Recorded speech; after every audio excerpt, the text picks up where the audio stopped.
Hey, salut, c'est Major Mouvement, ça va mon petit YouTube, j'espère que t'es en forme, tu l'auras compris grâce au titre de cette vidéo. Je te partage un petit extrait d'une conférence que j'ai faite au salon Bifit autour de l'intérêt de muscler ses fessiers. Je l'avais appelé « Santé fessiers ». J'aimais le jeu de mots, un peu beauf, tu commences à connaître de sentir ses fessiers. Alors j'aurais pu l'appeler apprendre à se renifler le cul, mais on partait sur une autre thématique. Bref, tu peux regarder cette vidéo, elle est hyper intéressante. Si tu as des problématiques de maux de dos, de maux de genoux, de volonté de perte de poids, d'entorse de cheville, bref, regarde cette vidéo. Comme d'habitude, quand je fais des conférences, j'aime vous embarquer avec moi. J'aime beaucoup, vous savez, j'en fais beaucoup en entreprise, ce genre de choses-là. Pouvoir parfois être filmé, vous les partager pour que vous en profitiez aussi. Bonne conférence, profitez-en bien. Bisous.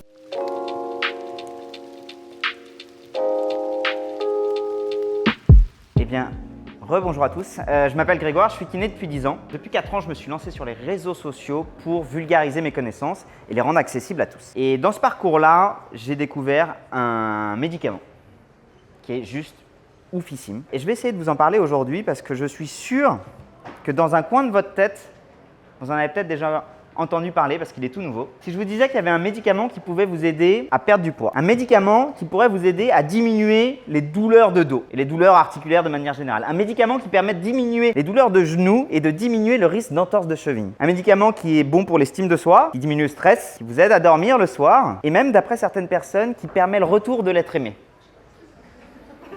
Je vous assure. Est-ce que vous me croyez? Est-ce que c'est possible? Alors ce médicament, en plus de ça, ce qui est assez ouf, et il ne faut pas trop le dire. Je sais pas, Jérém, t'es où? Il y a des labos pharmaceutiques ou pas sur le… Oui, alors, si vous êtes de labo, pour l'instant, vous fermez les oreilles parce que ce médicament, il est gratuit. Et ce médicament, vous êtes assis dessus depuis tout à l'heure. C'est une révolution. Ça, là, vos fessiers, c'est une révolution. Donc, c'est un peu l'idée que je voulais vous véhiculer aujourd'hui. C'est que littéralement, c'est trop petit. Mais t'inquiète pas, j'ai déjà dit, là, tu as de la perte de poids, du mal de dos, de la tendinite, de la douleur articulaire, de la diminution du stress, l'augmentation de l'estime de soi et même peut-être le retour de l'être aimé. Tout ça, votre boule peut le faire. Et c'est pour ça que j'ai appelé cet atelier Santé vos fessiers. C'est que apprendre tout le potentiel incroyable de votre cul, c'est apprendre à développer votre sport et avoir tout un tas de bénéfices secondaires de dingue. Alors, pour ça, je vous demande pas de me croire. Ah, j'avais cette petite photo. Là, normalement, c'était le moment incroyable où je montrais un cul devant tout le monde. Donc, ton boule, c'est la révolution. Alors pour ça, je vous demande pas de me croire sur parole, on va le faire point par point. Et vous allez voir qu'en fait, juste en comprenant comment ça marche un cul, on peut comprendre plein de choses sur le corps humain. Je vous ai parlé de perte de poids. Vous le savez, je suis pas nutritionniste, je suis kiné, j'ai pas de spécialité là-dedans. Mais si en l'espace de 15 secondes, je devais vous expliquer comment on perd du poids, je vais vous l'expliquer de la manière suivante. La perte de poids, c'est juste une balance. J'imagine que tous vous avez un compte en banque. Eh bien, quand vous faites des dépenses, vous espérez avoir une entrée de salaire. Vous avez donc un équilibre au niveau de votre compte en banque. Et quand vous êtes à découvert, vous avez votre banquier qui vous appelle. Et quand vous avez un peu plus de sous, vous êtes content pour les fêtes de Noël. Eh bien, la perte de poids, c'est exactement pareil. C'est une question d'équilibre et de balance. Gérer les entrées, gérer les sorties. Les entrées, c'est tout ce qu'on mange. Les sorties, c'est tout ce qu'on vit. De la simple respiration à juste le fait de marcher, de faire la vaisselle, à une vraie séance de sport. On peut parler du poids et de la perte de poids pendant 1000 ans, mais principalement, le concept de base, c'est ce qu'on appelle le déficit calorique. Si vous êtes en léger déficit, vous pouvez perdre du poids. Si vous êtes au contraire, c'est quoi l'inverse de déficit? Excédent, merci. En excédent, vous prenez du poids. Ça, c'est le principe de base. Je vous ai mis deux voitures juste là, une vieille Renault et une voiture de sport. C'est comment ton prénom? Alex. Alex, tu peux te mettre debout s'il te plaît? Alex, on peut dire qu'il est plutôt musculeux. Tu joues quoi, troisième ligne? Non, centre. Centre. Ah putain, donc au rugby, c'est le genre de mec qui te rentre dans la gueule tout le match et que t'as pas envie de prendre. Sur le ballon, comme on dit. Ouh, ce caramel sur Alex. Terrible plaquage de Lens. L'action se poursuit. Merci beaucoup Alex. Reste debout juste 2 secondes. Charlotte, tu veux bien te mettre debout? Charlotte qui est quand même plutôt athlétique et plutôt sportive. Pour faire exactement le même geste, d'après vous, lequel de vous deux a dépensé le plus d'énergie? Alex ou Charlotte? Alex, pourquoi? Parce qu'il est plus lourd, parce qu'il a plus de corpulence, mais surtout, là c'est le moment où j'en profite un peu, ça là, pour l'activer, ça a dû demander beaucoup plus d'énergie à son corps. Merci Charlotte, merci Alex. On va prendre exactement le même principe que les voitures, sans vouloir te contrarier Charlotte, je vais dire que t'es une petite 2 chevaux. Alex, t'es cette jolie voiture, je suis nul en bagnole, mais on n'a qu'à dire que c'est une Ford GT modèle 472 de 82. Bref, pour faire la même distance, votre voiture avec un très gros moteur va devoir dépenser beaucoup plus, parce que pour faire tourner le moteur, il faut beaucoup d'énergie. Ce que j'essaie de vous faire comprendre, c'est c'est que au-delà de la masse, plus vous avez du muscle, plus vous dépensez de l'énergie au sein de la journée. Et là, c'est l'énorme inégalité par rapport au sport. C'est qu'en fait, Alex, la chance qu'il a, alors il y a évidemment beaucoup d'entraînement, une bonne génétique, tout ce que vous voulez, c'est qu'il va pouvoir manger beaucoup plus que n'importe qui ici, tout simplement pour nourrir ses muscles. Le fait d'avoir du muscle permet juste de beaucoup mieux gérer cette notion de déficit et d'excédent. L'erreur qu'on a fait beaucoup en France, qu'on a moins aux États-Unis, c'est d'expliquer aux gens surtout ne faites pas trop de sport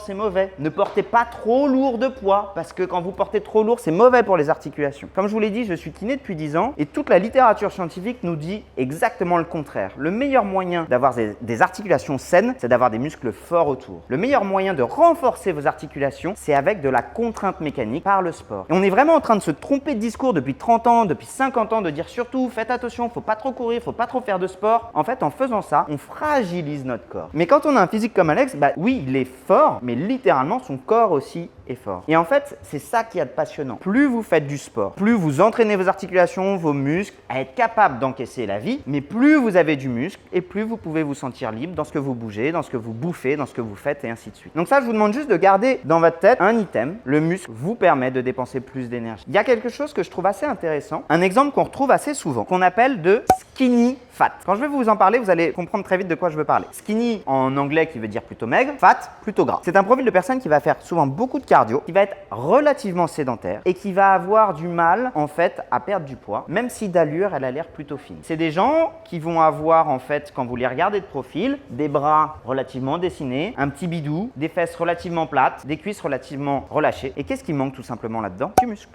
Donc c'est des gens souvent, ils vont faire l'erreur de dire je veux maigrir et pour maigrir, ils vont réduire leur alimentation et manger de moins en moins, avoir de moins en moins d'apports, alors qu'en fait ce qu'il leur faudrait, c'est plus de muscles. Et là, c'est l'énorme paradoxe en France, encore une fois, c'est qu'on va dire que tous ceux qui font de la muscu, c'est pour faire du bodybuilding, c'est pour leur image de soi, c'est tout ce que vous voulez et tout le mauvaise image qu'on peut donner à la muscu, alors qu'en fait, faire de la muscu, construire du muscle, c'est probablement le meilleur moyen d'avoir un bon équilibre dans votre corps. Je prends l'exemple de la muscu parce que c'est très parlant, mais vous allez voir qu'en tant que kiné, si jamais demain vous me dites moi Grégoire, porter du poids ça m'emmerde, ça me fait peur, j'aime pas ça, je vous dis pas de problème. Ce qu'on sait aussi aujourd'hui, c'est que les meilleurs bénéfices par rapport au sport, c'est sur l'assiduité. L'assiduité naît du plaisir et le plaisir vient principalement de vous. Qu'est-ce que j'aime? En fonction du moment de la journée, en fonction de votre étape de vie, en fonction des copains avec qui vous le faites. Le meilleur sport, c'est celui que vous faites. Donc là, on peut faire à main levée. Charlotte, qu'est-ce que tu fais comme sport? Volley. Du volley, très bien.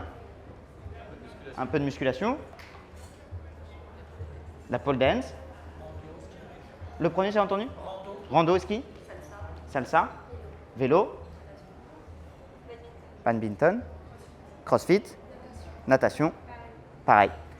Je pourrais vous demander à chacun d'entre vous, et c'est toute la beauté finalement, c'est de voir que chacun d'entre vous a un sport dans lequel il s'épanouit. Que si jamais je demandais à Charlotte d'aller faire de la rando, ça la ferait marrer une fois, mais c'est pas ce qui va faire générer l'assiduité. Si vous me dites natation toutes les deux, si je vous demandais de faire du crossfit, peut-être que ça va pas vous faire marrer, et tout le monde n'a pas envie de se faire du rugby. Donc moi, ce que j'accorde toujours, c'est beaucoup de bienveillance dans une démarche de quelqu'un qui veut se mettre au sport, et le principe numéro 1, c'est d'y trouver du plaisir. Plus vous y trouvez du plaisir, plus vous allez être assidu, plus vous allez être assidu, plus vous allez conditionner votre corps à vous sentir bien dans votre corps. Mais j'ai pas encore beaucoup parlé de fessiers, mais maintenant que vous comprenez ça, est-ce que d'après vous, petite question piège, il est possible de décider de cibler la perte de gras au niveau du ventre, au niveau des fesses, au niveau de la poitrine, au niveau des bras, au niveau des joues? D'après vous, est-ce que vous pensez qu'il est possible de cibler?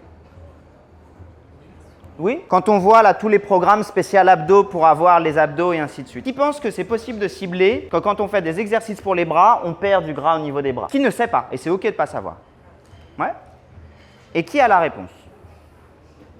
Eh bien aujourd'hui, on sait qu'il n'est pas possible de cibler la perte de gras. C'est très ingrat. Mais par exemple, quelqu'un qui va avoir tendance à stocker au niveau des bras, au niveau des hanches, c'est pas parce qu'il fait des exercices de bras ou des exercices de hanches, de fessiers, de ce qu'il veut, qu'il va perdre du gras à ce niveau-là. En fait, on imagine plutôt le gras comme que je vous ai dit à la banque. Admettons que vous ayez 2000 € sur votre compte en banque. Quand vous prenez 10 €, vous pouvez pas choisir, moi je vais prendre mon euro de 1200 à 1210. Vous prenez à la banque qui a. C'est exactement pareil quand vous perdez du gras. Le corps va chercher de l'énergie et l'énergie, c'est lui qui choisit. C'est injuste au possible. Certains, encore une fois, plutôt au niveau de la génétique, vont avoir de la chance et de perdre là où ça les arrange. D'autres, pas de chance, ils vont stocker là où esthétiquement ils n'aiment pas beaucoup. Cependant, rappelez-vous ce que je vous ai dit. Si vous avez du muscle, la présence de masse musculaire, eh bien n'importe quel geste de la vie de tous les jours va aller taper en permanence dans vos stocks de gras. Et ça porte un nom. Ça s'appelle le NEAT.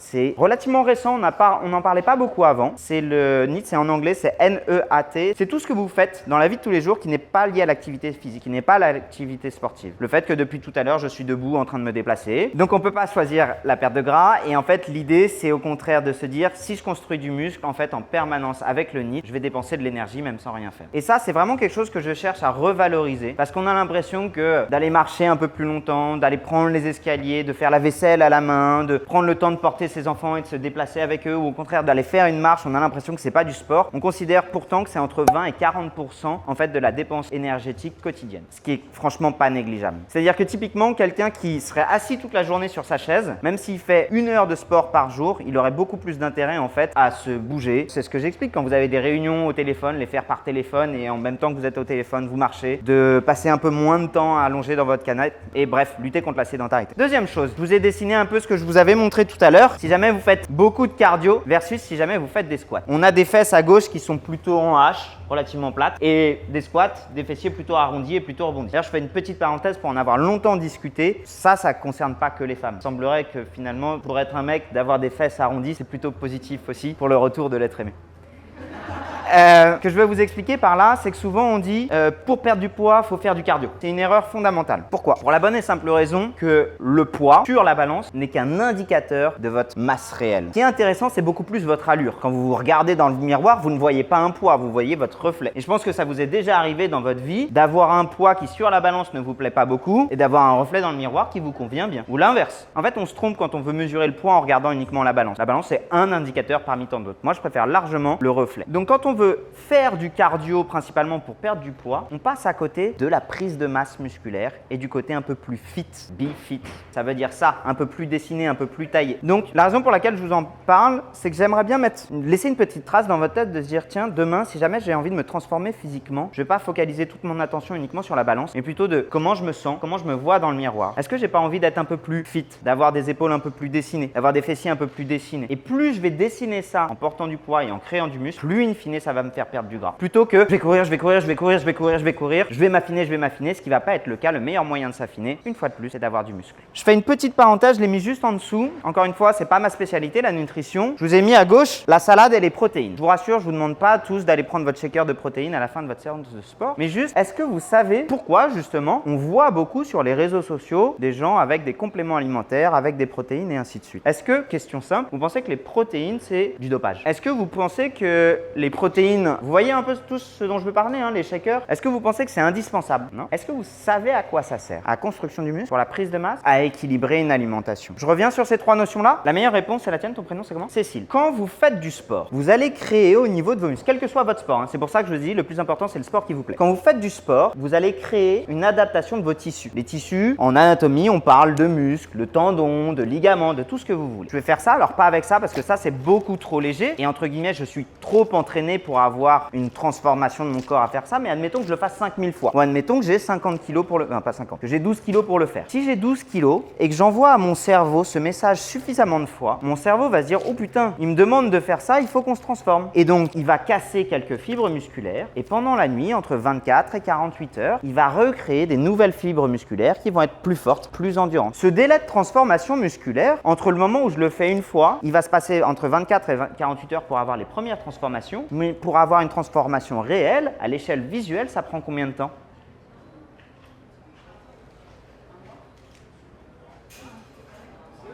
3 mois. Donc, vous pouvez partir du principe que toutes les fameuses transformations que vous voyez pulluler sur les réseaux sociaux, summer fat, machin, body, en 15 jours, les transformations incroyables, c'est du bullshit complet. Les transformations incroyables qu'on peut voir en 15 jours, c'est pas grâce au sport, c'est grâce à la bouffe. On est bien d'accord? Pour pouvoir faire 3 mois, il faut quand même commencer par une séance, 2 séances, 1 semaine, 2 semaines, 15 jours et ainsi de suite. On voit les premières modifications au bout de 3 semaines, 6 semaines, au bout d'1 mois et demi, ça commence à être intéressant, au bout de 2 mois, ça commence à être bien. À 3 mois, vous avez une vraie modification. Votre cerveau envoie à chaque répétition, il faut qu'on se transforme, il faut qu'on s'adapte, il faut qu'on devienne plus fort, plus endurant et ainsi de suite. Votre muscle va être modifié. Tout à l'heure, je vous avais parlé finalement d'équilibre entre les dépenses et les entrées. Eh bien, pour faire cette transformation, notre corps, il a besoin de carburant, d'énergie à travers la bouffe. Mais toutes les énergies ne se valent pas. Le sucre ou même la salade verte, c'est pas terrible pour reconstruire du muscle. Pour reconstruire du muscle, le meilleur élément, c'est les protéines. Parce que dans les protéines, il y a les acides aminés. Si vous voulez construire un mur, c'est quand même beaucoup mieux de le faire avec avec des briques qu'avec du sable. Donc c'est pour ça que vous voyez autant les protéines. Maintenant, les protéines, on en a dans l'alimentation générale. Principalement dans quoi? La viande, les œufs, le poisson, les légumineuses, donc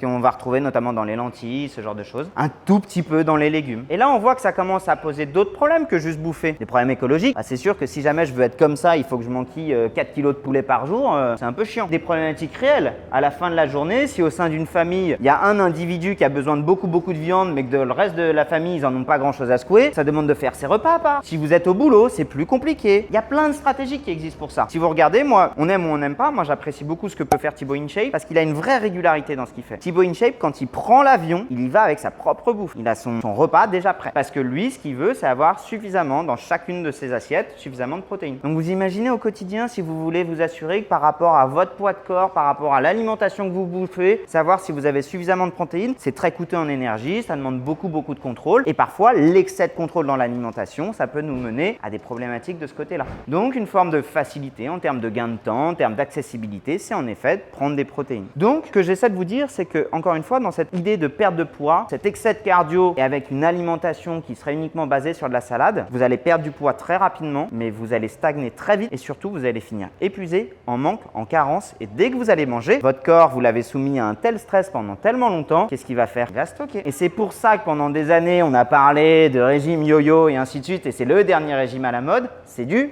bullshit. Construisez du muscle et vous aurez votre propre usine interne pour pouvoir bouffer ce que vous voulez. Ça, c'était pour le premier élément du médicament perte de poids. Je vous ai dit aussi que ça permettait de diminuer les tendinites et le risque de survenue de cheville, d'entorse de cheville. Pourquoi je vous ai dit ça? On va faire très simple. Là, vous pouvez pas trop le voir sur mon schéma et c'est pire quand je fais ça. Cheville, genou et hanche. À chaque fois que vous allez courir, que vous allez marcher, faire un appui, ce que vous voulez. D'après vous, sur la chaîne du membre inférieur, c'est OK si je parle en chaîne? Ça, vous voyez que c'est le même membre. Pas de blague de cul là-dessus sur le même membre? Si, tu l'as eu. Ouais. Je me serais pas perdu. T'es la seule à avoir l'œil qui a vrillé quand même. Quand je parle en chaîne, d'après vous, quel est l'élément de cette chaîne qui est le plus stable, le plus fort? Le pied? La hanche. Regarde la taille de ma cheville par rapport à la taille de mon cul. C'est très simple, hein? Qu'est-ce qui maintient ça? Mes fessiers. Quand je vais courir, 40% de diminution du risque d'entorse de cheville avec du travail des fessiers. Pourquoi? Si on passe au ralenti une entorse de cheville, qu'est-ce qui se passe? C'est pas au niveau de la cheville que ça part en premier, c'est au niveau de la hanche. Au niveau de la hanche, je n'arrive pas à stabiliser ma hanche, mon genou se barre et c'est ma cheville en bout de course qui se tord. Quand vous travaillez vos hanches, vous avez un meilleur maintien de la cheville. Je vous ai parlé aussi tout à l'heure de douleurs de genou. Encore une fois, on parle de chaîne. Qui ici a déjà eu des douleurs de genou? On enlève les traumatismes, on garde juste la douleur type tendinite, syndrome rotulien, syndrome de l'essuie-glace. Qui est concerné par ça? Moi? C'était que des traumas que vous avez eu? Des entorses, des ligaments? Tendinite, ok. Le critère numéro 1 qui développe des tendinites de genoux, c'est ce qu'on appelle l'augmentation du stress mécanique. Tout à l'heure, je vous ai dit, pour adapter votre corps, il faut répéter le truc. C'est comme dans tout. L'excès en tout nuit. Si jamais vous faites trop vite, trop fort, trop longtemps sur une structure qui n'est pas suffisamment entraînée à faire aussi vite, aussi fort, aussi longtemps, ça peut déclencher des douleurs, qu'on appelle communément des tendinites. Un excès de contrainte sur une structure qui envoie un message douloureux. Et bien exactement comme pour la cheville et l'entorse de cheville, si quand vous courez, 95% de la contrainte mécanique va s'appliquer seulement sur un seul muscle parce que vos fessiers sont pas suffisamment engagé, et bien là où vous pensez avoir un effort qui va être réparti en 50%, 50%, il y a un vrai déséquilibre d'engagement musculaire. Pour faire simple, admettons que vous ayez couru 20 km, c'est comme si vous aviez couru 18 km avec votre quadri et 2 km avec vos fessiers. Je schématise énormément, mais c'est pour que vous puissiez comprendre qu'en fait, une tendinite, une douleur de genou vient d'un défaut d'engagement musculaire, parfois des antagonistes et ainsi de suite. Et c'est pour ça que le meilleur traitement pour la tendinite, contrairement à ce qu'on pense, n'est pas les étirements, n'est pas le froid, c'est pas les anti-inflammatoires, c'est pas les ultrasons, c'est le fessier. Là, tu peux pas te planter là. C'est le renforcement musculaire. Pourquoi? Parce que quand je vais faire du renforcement musculaire, encore une fois, je vais créer de l'adaptation au niveau de mes tissus. Je vais devenir plus fort, plus endurant et ainsi de suite. Donc, pour les membres inférieurs et pour protéger les membres inférieurs, ressentir les fessiers. Dans les promesses que je vous avais faites, ce médicament, donc je vous ai parlé du mal de dos. Pourquoi le mal de dos? Pour la bonne et simple raison que quand vous travaillez les muscles des fesses, c'est la chaîne antérieure ou postérieure? Postérieure. On parle bien du postérieur. Qu'est-ce qu'il y a juste au-dessus des fessiers? Les lombaires, les dorsaux, les muscles du dos. Donc quand vous allez engager toute votre musculature postérieure, vous allez aussi muscler votre dos. Donc juste au-dessus des fessiers, quand vous travaillez les fessiers, vous allez travailler toute la chaîne du dos et c'est beaucoup plus facile. Pour les douleurs articulaires, je vous ai montré. La diminution du stress, c'est très simple. Quand je fais du sport avec un bon niveau d'intensité, qu'est-ce qui va se passer? Je vais avoir au niveau de mon cerveau une sécrétion d'hormones, les endorphines, la dopamine, la sérotonine, qui sont des hormones qui vous permettent de vous sentir bien dans votre corps. Ces mêmes hormones qui sont dans des quantités beaucoup moins importantes chez les personnes personnes qui sont dépressives. Et au final aussi, une meilleure estime de soi, parce que quand vous sentez que vous êtes plus fort, que vous êtes plus libre, que vous êtes plus mobile, c'est bon pour le moral. Et pour le retour de l'être aimé, en effet, en ce moment, c'est plutôt la mode d'avoir des fesses un peu plus rebondies pour tout le monde. Donc, si jamais... Après, se remettre avec son ex, je vous le conseille pas forcément, c'est chiant. On passe à l'atelier pratique. D'après vous, quels sont les meilleurs exercices pour travailler les fessiers? Le squat, les fentes, le hip thrust, le soulevé de terre, ce sont les 4 meilleures réponses que vous puissiez me proposer. Je vais vous expliquer pourquoi. Alors, le squat. Très simple. Mon dos ne bouge pas. Je fais une triple flexion, cheville, genou et hanche. Là, en faisant ça, je fais les fessiers. Je vais vous demander à tous de vous mettre debout. Et tous ceux qui sont capables de le faire, on va réaliser 30 squats. Allez-y, c'est parti pour 30 squats. Ok. Très bien. Ah, j'ai parlé un peu vite. Ouais. Ouais. Ouais. Ouais. Ouais. Bien. Nickel. Nickel. Bien. Quand vous avez fini les 30, vous pouvez faire une pause. Ça va tout le monde? Ok. J'aimerais avoir les réponses les plus franches possibles. Qui l'a senti dans les fesses? Qui l'a senti dans les cuisses? Ah! Qui l'a senti dans les adducteurs? Là, à l'intérieur. Un peu? Vous pouvez vous rasseoir. Je vais prendre Alex, encore une fois, s'il te plaît. Ton prénom? Sandrine. Et qui? Toi, j'aime beaucoup. Ton prénom? Carole, venez tous les 3. J'aimerais que vous remettiez devant tout le monde et on va analyser 3 types de squats. Qui m'a dit tout à l'heure qu'elle avait ressenti vraiment les fessiers sur le squat? C'était toi, hein? Tu peux venir? Ton prénom?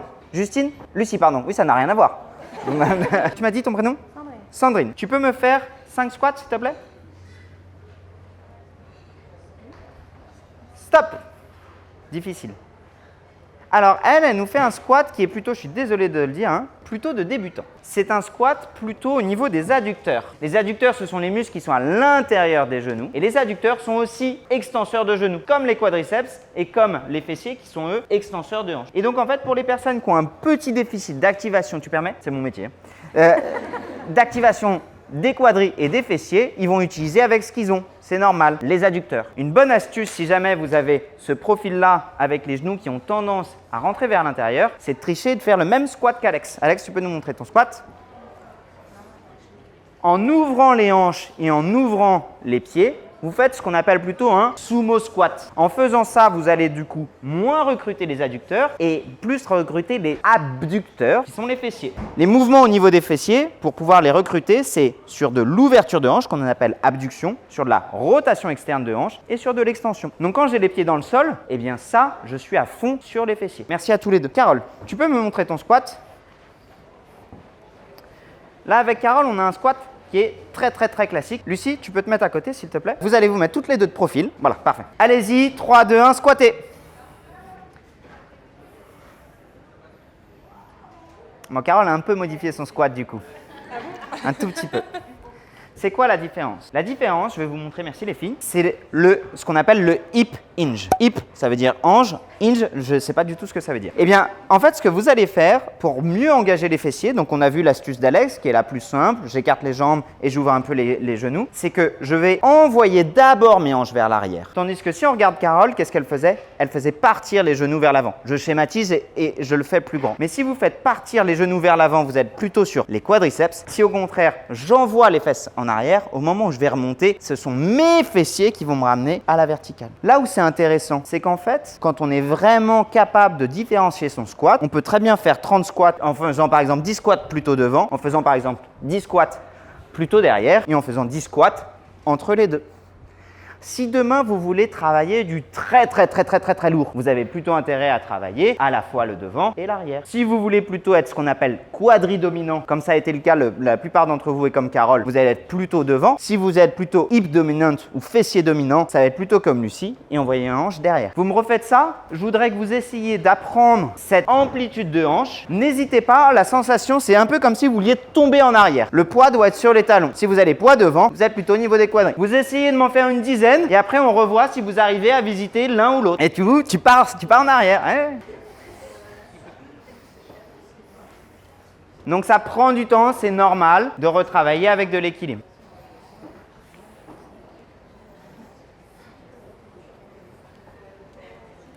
Ok, ça va tout le monde? Est-ce que les sensations étaient différentes? Je vous en ai fait faire un peu moins, mais est-ce que les sensations étaient différentes? Donc demain, je vous invite, finalement comme d'habitude, plus vous êtes capable de varier vos mouvements, plus vous êtes capable d'écouter les sensations dans votre corps et de vous les approprier. Mais si vous voulez travailler vos fessiers, faites plutôt un squat en arrière. Si vous voulez travailler plutôt vos quadris, faites plutôt un squat en avant. Vous m'avez proposé ensuite après les fentes. Les fentes, c'est probablement un peu comme pour le squat, un exercice où on a vite tendance à sentir beaucoup les quadris et parfois à pas beaucoup sentir les fessiers. Pour être très franc, l'astuce la plus simple, si vous voulez sentir plus les fessiers, c'est de faire des fentes vers l'arrière. Si vous voulez sentir plus les quadris, faites les squats, les fentes vers l'avant. On va pas forcément s'attarder là-dessus, cette info elle marche assez bien, mais en fait l'idée c'est principalement de se dire quand je suis vers l'avant, là je peux planter mon genou dans le sol et c'est ma jambe avant qui me fait remonter, tandis que quand je suis vers l'arrière, c'est encore ma jambe avant, mais là pour remonter je suis obligé d'engager mes fessiers. Donc si vous voulez pas vous prendre la tête et que vous voulez faire les fessiers, faites plutôt les fentes arrière. Oui. Petite question, vaut mieux en faire plus et plus rapidement ou moins et plus? C'est une excellente question, je vous invite à vous rasseoir pour avoir cette réponse-là. De manière plus globale, ça va répondre à ton objectif. On va partir un peu du principe très simple qu'on va diviser les sports en sport de force, en sport d'endurance et en sport de vitesse. Et pour schématiser ça, finalement le sport de force c'est plutôt quelque chose de lent avec une grosse mise sous tension et plutôt beaucoup de poids. Sport d'endurance, peu de poids, très faible mise sous tension mais pendant très longtemps. Sport de vitesse, c'est une combinaison de force et d'explosivité. Je suis capable de porter lourd mais très très vite. Donc finalement par rapport à ta question, moi je te dirais plutôt quel est ton objectif? Perdre du poids. Perdre du poids. Si on en revient au tout premier truc que je t'ai expliqué, le meilleur moyen pour perdre du poids, c'est finalement de créer du muscle. Si tu veux créer du muscle, le mieux c'est de le faire plutôt lentement avec du poids. Mais si toi ça te fait chier, tu vas remplacer ce lentement avec du poids par beaucoup d'intensité et le faire très rapidement. Ce qu'on appelle aussi le cardio et même encore mieux le HIIT. Le HIIT est une version du cardio où on augmente un peu la résistance pour pouvoir avoir un peu le bénéfice de beaucoup de répétitions mais sans le poids. Donc moi je te dirais, celui qui te fatigue le plus et le meilleur moyen d'être fatigué c'est de le faire un peu lentement, mais quand je te dis lentement, je te dis pas de faire 1, 2, 3, ça c'est très chiant, mais tu peux faire par exemple avec un peu de poids, boum, boum, ça pour moi c'est lent, tandis que ça, bam, bam, bam, ça c'est rapide. La facilité de travailler avec beaucoup de vitesse, c'est si jamais tu n'aimes pas le poids ou que tu n'as pas de poids, tu peux plus facilement te déglinguer en faisant en même temps de la vitesse. Vous m'avez proposé ensuite après le hip thrust, c'est là, je mets un poids au niveau de mon bassin et je soulève, c'est le pont fessier. Ça, c'est un bon exercice pour activer vos fessiers, un bon exercice pour le bas du dos. Vous me le faites? Vous m'en faites 10 s'il vous plaît. Ah, on va y venir juste après.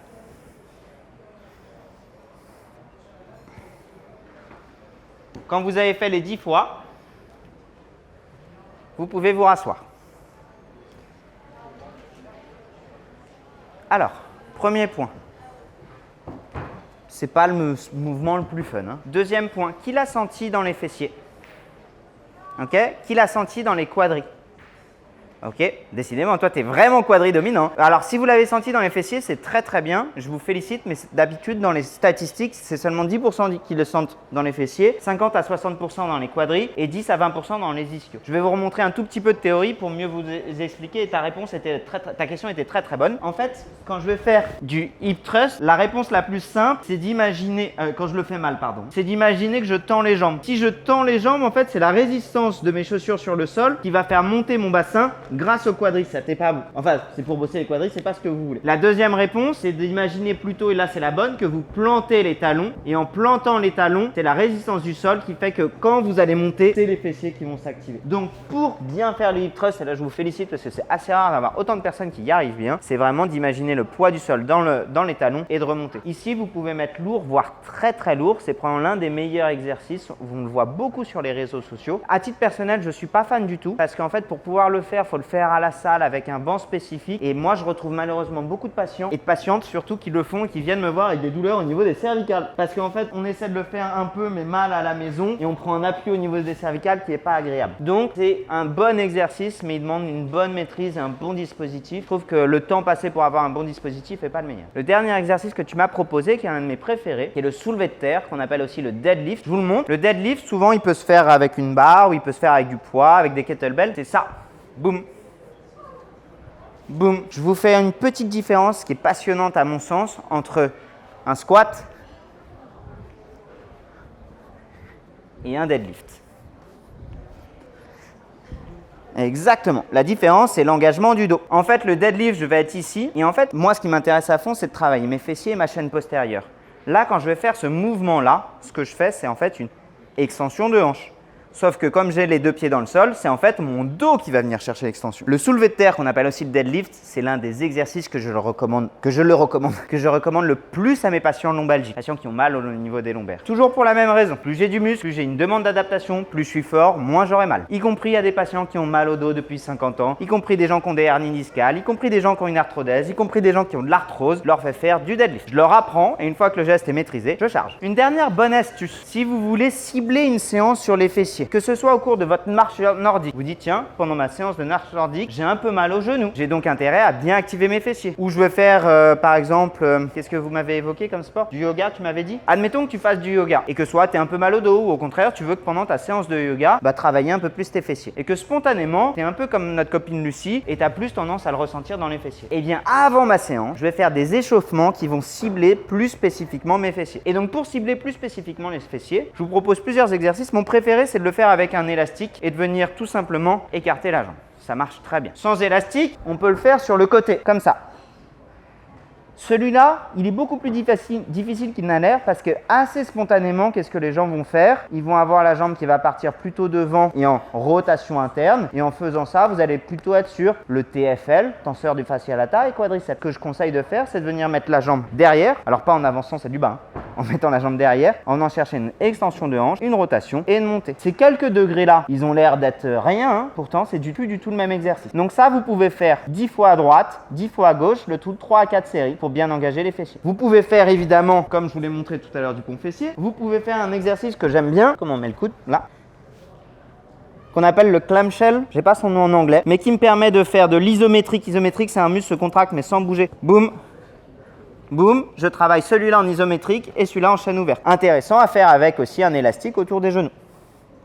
Petite parenthèse sur les échauffements, j'en reparlerai tout à l'heure avec Marine pendant la conférence. Imaginez une séance d'échauffement, c'est votre séance sport que vous allez faire, mais à 10 ou 20% de son intensité. En gros, une séance d'échauffement a pour but de reproduire avec moins de rythme la séance que vous allez faire pour être prêt. Si vous avez un petit point douloureux, une tension musculaire, un truc qui a besoin d'être travaillé spécifiquement, vous prenez 2 à 3 minutes en plus de votre échauffement habituel et vous allez le reprogrammer progressivement. Comme ça, lorsque vous allez vous échauffer et que vous allez partir dans votre séance, ce petit point faible, il aura un peu rattrapé son retard. De manière générale, dites-vous que si jamais vous vous entraînez avec une blessure, vous allez évoluer au rythme de votre maillon le plus faible. Si vous avez une douleur à la cuisse quand vous courez, peut-être que ça va vous faire du bien à la tête d'aller faire votre sortie, peut-être que ça va travailler votre cardio, mais si vous finissez la séance et que la douleur a vraiment augmenté, que ça a diminué vos performances, vous n'êtes pas sur la bonne voie. Il vaut mieux décharger un petit peu, retravailler le point faible pour ensuite recharger plus. Alors, qu'est-ce que vous pensez de mon médicament? Celui des fessiers. Il est assez cool, hein? Et surtout, il marche bien. Donc, comment est-ce qu'on fait pour l'intégrer? Plusieurs possibilités. Moi, mon conseil, quel que soit votre sport, quel que soit votre métier, et ça, dans un monde idéal, c'est ce que je vous souhaite, c'est d'avoir une fois par semaine une séance, allez, disons de 20 minutes de renforcement musculaire, quel que soit votre âge. En faisant cette séance, c'est une séance qui est pour vous. Vous allez prendre du plaisir pour vous et vous pouvez cibler ce que vous souhaitez. Mais l'idée, tout simplement, c'est de remuscler. Vous faites pour aujourd'hui, pour votre mental, pour vous sentir bien, mais aussi pour demain. Et si vous devez muscler quelque chose, musclez vos fessiers. Ce ne sera pas du temps perdu. Si jamais, et là, je sors un petit peu du lot, mais on a exactement la même formule pour des personnes qui ont parfois des douleurs au niveau des cervicales ou au niveau des épaules.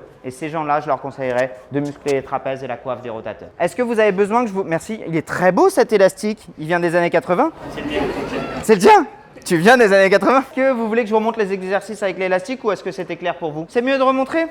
J'espérais que tu me dises pas ça parce que c'est pas du tout l'élastique adapté. Moi, je parlais des petits élastiques, tu sais, qui sont comme ça. Bref, je te le montrerai comme ça. Donc, les pas de côté, où là, ce que je fais, c'est de l'abduction. Si on veut même aller encore un peu plus loin, soit je peux le mettre au niveau des genoux. Là, je pourrais pas le faire, mais tu peux le mettre au niveau des chevilles, ok ? Tu peux donc le faire 10 fois à droite, 10 fois à gauche. Vous serez assez surpris de voir que la jambe qui bosse le plus, c'est pas celle qui bouge, c'est celle qui reste en place. Encore une fois, ça montre toute l'importance du rôle de stabilisation des fessiers, beaucoup plus que d'écarter la jambe. Si tu veux même aller encore plus loin, au lieu de faire seulement de l'ouverture, tu peux faire, comme je vous ai expliqué tout à l'heure quand j'étais allongé sur le dos, je pars en arrière et j'ouvre le pied. Tac. Abduction, extension, rotation externe. Ça, tu l'as aussi allongé sur le côté. Pam. Et tu l'as sur le clamshell dont je t'ai parlé tout à l'heure. Clamshell, je crois que c'est la coquille Saint-Jacques, si je ne dis pas de conneries. Merci beaucoup, les gars.